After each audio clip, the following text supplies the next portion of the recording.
Baik teman-teman semuanya, pada pertemuan kali ini saya bersama Sulaina akan melakukan wawancara sebagai tugas Pemda Indonesia mengenai anak berkebutuhan khusus bersama Bu Indah. Ikutin terus ya.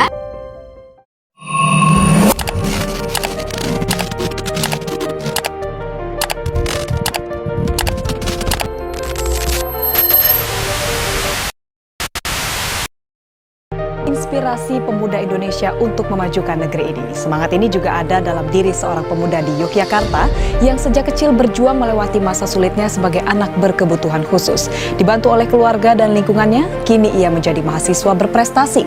Kondisinya di masa lalu justru menjadi kekuatan untuk terus memajukan dunia pendidikan. Sebagai anak berkebutuhan khusus tak memupuskan semangat Surya Sahetapi. Putra dari Dewi Yul dan juga Reza Tepi ini juga tak bisa mendengar dan juga bicara layaknya remaja seusianya. Namun di tengah keterbatasan ini ternyata tak menyurutkan Surya untuk pengenalan emosi mereka, kemudian bagaimana mengeluarkan emosi dan bagaimana mengelola emosi itu sendiri. Dan yang terakhir ini kita melakukan proyek orang tua dengan anak.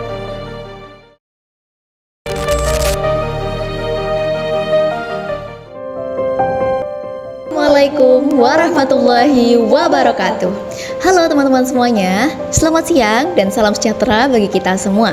Shalom, Om Swastiastu, Namo Buddhaya, salam kebajikan, dan salam Pancasila. Sebelumnya, izinkan kami untuk memperkenalkan diri terlebih dahulu. Perkenalkan, nama saya Nadra Zaira Nurul Kolbi dari kelas 9K dan rekan saya Sukaina Najwa Imani dari kelas 9K. Nah, pada pertemuan kali ini kami sudah bersama dengan Bu Indah selaku guru BK SMP Negeri 1 Taman. Selamat siang, Bu. Nah, untuk pertemuan kali ini kami akan mewawancarai Bu Indah mengenai anak berkebutuhan khusus. Sebelumnya kami mengucapkan terima kasih karena Bu Indah sudah berkenan untuk kami wawancarai. Dan pertanyaan yang pertama, bagaimana pandangan Ibu setelah mengetahui seorang siswa memiliki kebutuhan khusus? Ya, yang pasti itu menurut Bu Indah ya, memang setiap individu itu unik ya. Juga yang paling penting adalah ciptaan dari Allah ya, jadi dari Tuhan. Jadi setiap anak itu unik, setiap anak itu luar biasa sebenarnya dengan kelebihan dan kekurangannya masing-masing. Nah, kebetulan kalau misalnya di anak peserta didik dengan disabilitas itu ya, penyandang disabilitas itu memang ada hal yang mungkin kurang dari mereka, tidak seperti kebanyakan anak-anak yang lainnya, tapi mereka juga punya kelebihan yang mungkin tidak dimiliki anak-anak yang tidak termasuk PDBD ya. Kalau ABK itu sama seperti PDBD ya. Kalau ABK kan anak berkebutuhan khusus, kalau PDBD itu peserta didik penyandang disabilitas ya. Nah, kita sepakati aja kita sebutnya ABK ya. Kalau menurut Bunda itu sih, jadi sebenarnya tuh sama ya, setiap manusia tuh diciptakan sempurna, tapi walaupun dengan kesempurnaan itu pasti ada kekurangan ya, begitu juga dengan PDBD atau ABK. Baik. Dan untuk pertanyaan selanjutnya, bagaimana Ibu bekerja sama dengan orang tua dan guru lainnya dalam mendukung anak berkebutuhan khusus tersebut, Bu, dalam melakukan kegiatan sehari-hari di sekolah maupun di rumah? Jadi alhamdulillahnya kalau sekolah kita itu punya guru pembimbing khusus ya, GPK, ada Bu Ayu. Nah, kemudian dari Bu Ayu dan guru BK ini bekerja sama dengan wali kelas juga ya. Jadi tidak hanya guru BK saja yang berperan, tapi semuanya juga. Jadi segala sektor ya, dari mulai teman ya, khususnya tuh yang paling mendukung, mensupport.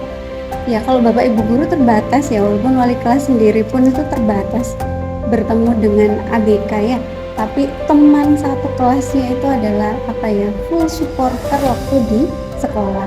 Kemudian GPK tadi ya, Bu Ayu, kemudian wali kelas, orang tua. Nah, itu secara berkala berkomunikasi. Kalau di BK kan Bu Indah selalu bertemu ya sama Bu Ayu ya, jadi perkembangan ABK kemudian juga mungkin dikomunikasikan ke teman-teman di kelas, jadi bisa mensupport ya.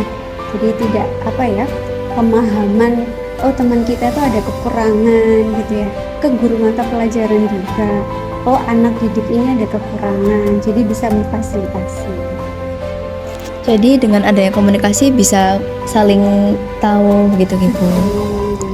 Untuk selanjutnya, bagaimana Ibu memastikan bahwa kebutuhan emosional siswa terpenuhi di lingkungan sekolah maupun luar sekolah? Ya, memastikan itu ya, kalau misalnya memastikan itu memang kebiasaan baik ya di sekolah ini gitu. Jadi budaya-budaya baik itu yang tidak hanya Bu Indah yang memastikan gitu, tapi sekolah juga dengan sistem yang dibangun ya. Kemudian dengan kebiasaan-kebiasaan baik, minimal misalnya 5S ya. Salam, senyum, sapa, sopan, dan santun. Dan itu tidak diharapkan hanya untuk dari murid ke bapak ibu guru saja, tapi juga ke teman-teman juga ya. Tidak ada salahnya kalau misalnya sama teman itu kan salam, senyum ya. Dengan anak PD-PD atau ABK ya tetap senyum walaupun anaknya mungkin kurang, misalnya bisa welcome atau dengan apa ya, kan memang ketunaannya itu berbeda-beda nih ya. Kadang ada juga yang apa ya nak ya, tidak bisa mendengar misalnya ya. Nah, kalau misalnya kita sapa kan otomatis nggak jalan. Nah, yang seperti itu walaupun tetap disapa, senyum, salam, sapa, sopan, santun, sopan dalam perilaku, santun dalam tutur bahasa. Itu kalau diterapkan minimal itu lah, itu akan membuat lingkungan sekolah ini menjadi aman, nyaman ya. Karena apa? Sebagian besar kalau misalnya anak-anak itu bertengkar ya, ada konflik sama temennya itu gara-gara ucapan yang menyinggung, kemudian kebiasaan. Nah ya, kalau misalnya 5S itu dulu aja nak ya, jadi budaya sekolah itu, budaya atau disiplin positif dari budaya sekolah itu kalau bisa diterapkan, insya Allah kita semua bisa memastikan emosionalnya peserta didik itu terjamin. Untuk selanjutnya, bagaimana Ibu melihatkan orang tua dalam proses bimbingan untuk anak berkebutuhan khusus tersebut, Bu Indah? Jadi memang karena tadi itu kami berkomunikasi ya, kemudian menyampaikan kalau di kurikulum di SMP 1 Taman itu pembelajarannya seperti ini, kemudian kebutuhannya untuk ABK mungkin yang diperlukan seperti ini gitu. Dan memang beda nak ya, jadi untuk pembelajaran kurikulum kemudian dalam penilaian ke anak-anak reguler atau LICI atau ABK itu memang beda-beda. Jadi dikomunikasikan ke orang tua, misalnya harus ada tugas tambahan yang berbeda dengan teman-teman ya. Walaupun sama-sama diparingi buku paket, tapi biasanya ada tugas yang mungkin lebih mudah dikerjakan sesuai dengan kemampuannya ABK. Jadi memang apa ya nak ya, komunikasi ke orang tua ya, kami juga menjembatani dari bapak ibu guru mapel. Kemudian menurut Ibu sendiri, apa yang perlu ditingkatkan dalam sistem pendidikan untuk mendukung anak kebutuhan khusus ke depannya?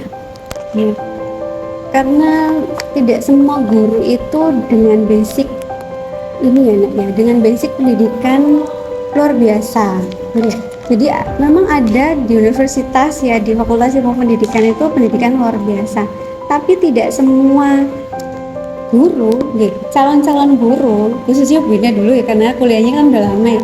Calon-calon guru yang dibekali bagaimana difasilitasi ABK.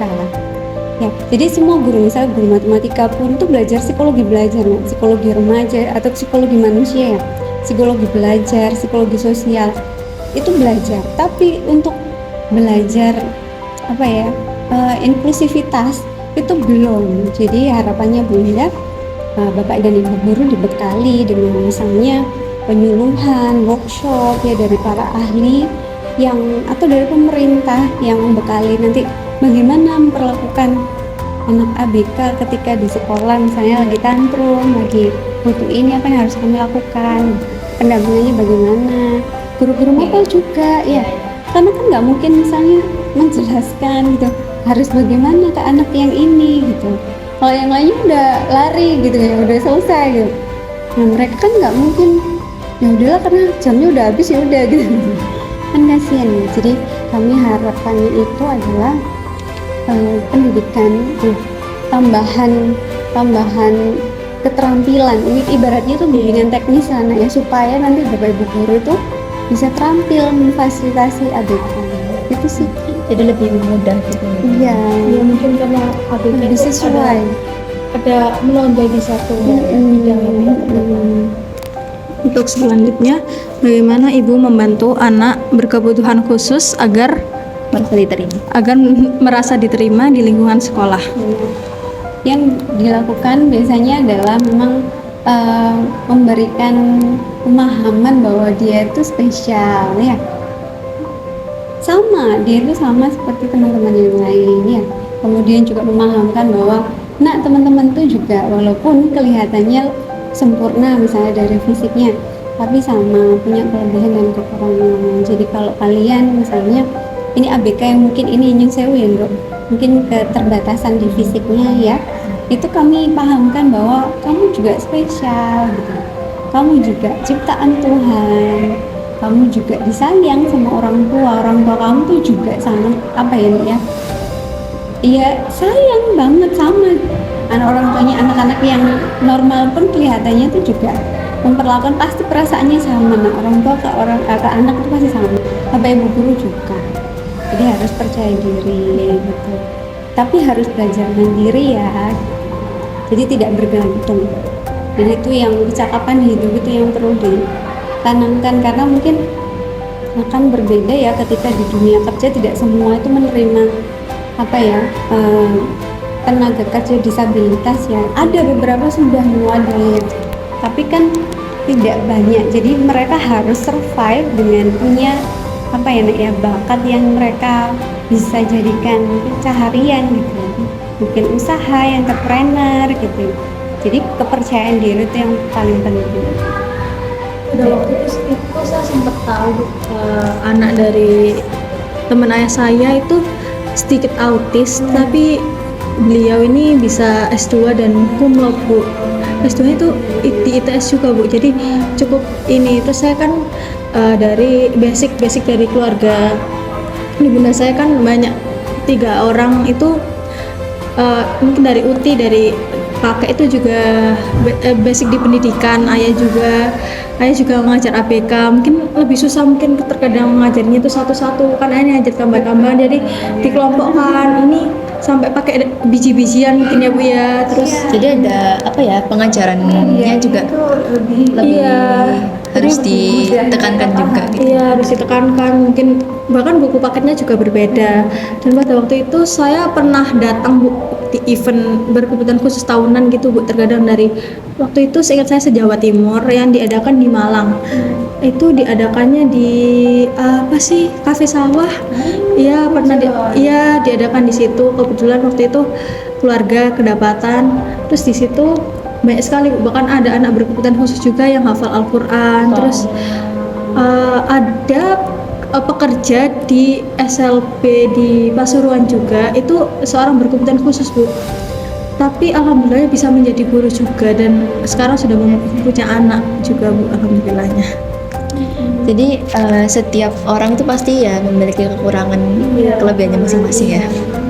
Kita ya ini ya coba beda aja deh gitu. Bina walaupun mungkin nggak termasuk misal katakan ya, alhamdulillah masya Allah ABK misalnya atau penyandang disabilitas, tapi Bina ngerasa kok punya kekurangannya. Jadi dengan kita menyadari diri sendiri punya kekurangan, jadi ketika melihat orang lain pun punya kekurangan sama seperti kita, cuman memang bagaimana kita membantu aja gitu. Kalau kalian teman-teman gitu, membantu teman. Kalau Bina kan muridnya gitu ya, yang ABK sama yang buatan kan sama aja gitu ya, sama aja.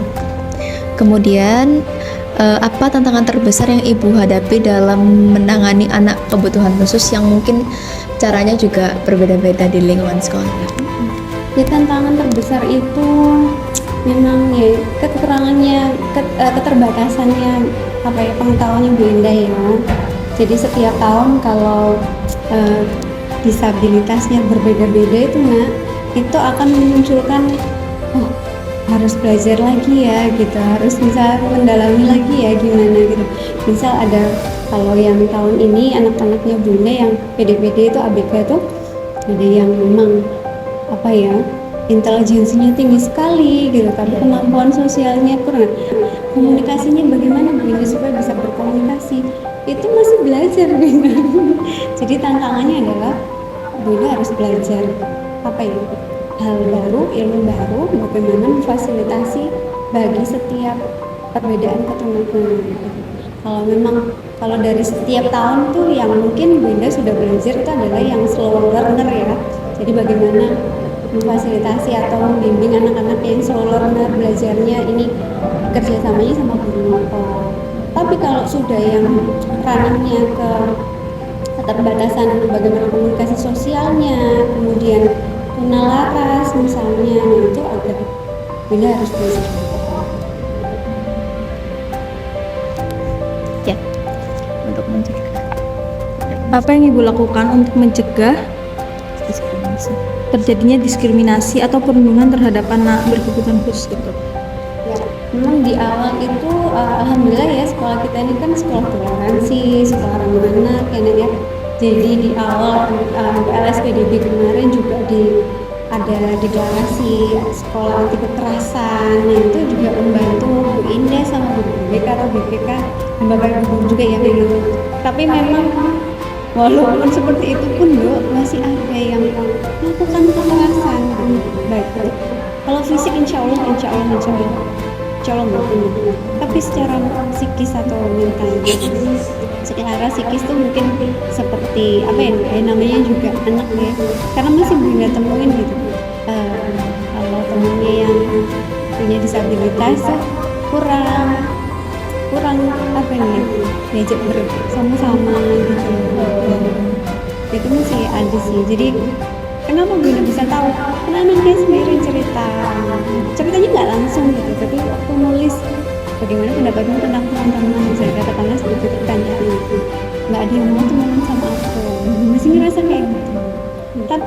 Tapi kekerasan kalau yang verbal gitu betul, tapi kepada bukan mengucilkan, tidak, mereka tidak mengucilkan, tapi mungkin kurang apa nih ya, apa ya tidak ini gitu loh, tidak sama dengan teman-teman yang lain gitu. Jadi anaknya ya udah, aku nggak punya teman nggak apa-apa, jadi merasa pengen punya teman sih. Cuman mungkin teman-teman yang lain juga kita ya, Winda nggak hanya berusaha memahami yang ABK ya, tapi juga mungkin teman-teman yang lain saya harus gimana gitu ya kan, nanti kalau aku temenan deket sama dia aku harus gimana gitu. Atau mungkin namanya anak remaja, nanti aku lah nemenin dia terus gitu, aku kan nggak bisa kemana-mana gitu. Jadi itu sih, tapi insya Allah untuk yang kekerasan yang itu tidak sih. Dan setelah kita tahu ini teman-teman pengen kok ngajakin gitu, tapi mungkin takut sampai nggak bisa, akhirnya nggak ngajak gitu. Ya nggak apa-apa. Karena dari mungkin yang saya lihat itu pandangan anak ABK terhadap kita tuh sedikit beda ya Bu ya. Misal dia sedang emosi atau gimana, kita mencoba menyikapi, tapi dia mungkin fokus ke diri sendirinya juga, kan kadang kita juga takut salah gitu ya Bu ya. Ya. Jadi memang itu Bunda kan nggak hanya pengen memahami yang ABK aja ya Bu, juga harus memahami teman-temannya kenapa gitu, mungkin jaga perasaan, mungkin kenapa harus jaga jarak supaya mungkin nggak salah bicara gitu-gitu loh ya. Jadi itu sih. Jadi kalau Bunda sudah tahu yang seperti itu, Bunda langsung ajak ngobrol. Bunda kok itu teman-teman itu nggak apa-apa, kan ada Bunda, ada Juni, nggak apa-apa ya, kalau ada apa-apa bilang ya, ini ke Bu Ayu ya gitu ya. Dan yang terakhir, apa harapan Ibu terhadap sistem pendidikan di masa depan untuk mendukung anak berkebutuhan khusus tersebut? Nah, bismillah, semoga nanti kedepannya guru-guru itu dibekali ya. Nah, kalau misalnya Bu Indah nanti mungkin sama jalan, sama ngajar, nanti ada pelatihan-pelatihan ya, bimbingan teknis, bagaimana nanti Bu Indah itu memfasilitasi ya. Kalau misalnya bimbingan dan konseling kan lebih ke apa ya dia, layanan pribadi, sosial ya, karir, kemudian belajar ya, itu bisa memfasilitasi ABK. Guru-guru mapel juga. Harapannya Bu Indah calon-calon guru di masa depan ya, itu tidak hanya dibekali apa ya Nak ya, insya Allah semuanya dibekali bagaimana cara mengajar, mendidik, tapi bagaimana juga memfasilitasi keterbatasan dan itu semua disabilitas gitu. Karena apa kan kita nggak tahu nih, misal tahun depan ada anak kelas 7 baru ya, itu kita nggak tahu kalau misalnya disabilitasnya apa gitu. Kalau calon-calon guru nanti udah siap punya ilmunya, insya Allah nggak akan kesulitan. Gitu. Itu harapan ibu sih. Amin. Semoga dengan adanya guru-guru yang berkenan membantu ya anak-anak tersebut bisa merasakan juga ya Bu ya. Seperti anak-anak seperti kita. Jadi tidak hanya guru ngampil itu kemudian oh anak ABK tugasnya Bu Ayu aja GPK, tidak seperti itu ya kan nggak mungkin tuh dong misalnya itu matematika atau itu bahasa Indonesia IPA wah ntar aja deh kan ABK gitu ntar biar Bu Ayu yang ngajarin gitu kan jadi semua guru misalkan tugas seperti ayahnya tadi ya gitu. Nah, harapannya begini seperti itu sih. Untuk sesi wawancara pada pertemuan kali ini sudah selesai. Terima kasih Bu Indah sudah berkenan kami wawancarai. Semoga ilmu yang diberikan oleh Bu Indah bisa bermanfaat bagi kita semua. Kami perwakilan dari kelas 9K, mohon maaf bila ada salah kata dan perbuatan yang menyinggung teman-teman semuanya. Kami tutup sesi wawancara kali ini. Terima kasih. Wassalamualaikum warahmatullahi wabarakatuh.